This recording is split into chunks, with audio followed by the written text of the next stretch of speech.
Josh Pedley will be fighting Riz Belati. Josh Pedley having a score of 16-1-0. Popular Paddy is 5'7", fighting out of Yorkshire, England. He destroyed Marko Cvetanovic, Mark Chamberlain, Conor Doherty, lost to Shakur Stevenson, and aside of that, he defeated every single fighter. Riz Belati is having bombs in his right hand. 5'7" fella. Lost to Ryan Garner, but destroyed Michael Gomez Jr., Levi Giles, Liam Dillon.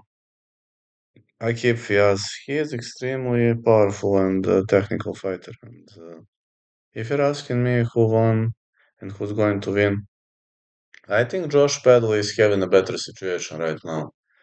But Riz Belotti's big right hand is always a problem. I know Josh is covering up really well, and I know his shoulder is pretty much always up, but I'm still thinking that Riz has a good chance. But if I must pick a side, I'm going with Josh Pedley. So yeah, it's going to be Josh Pedley to win.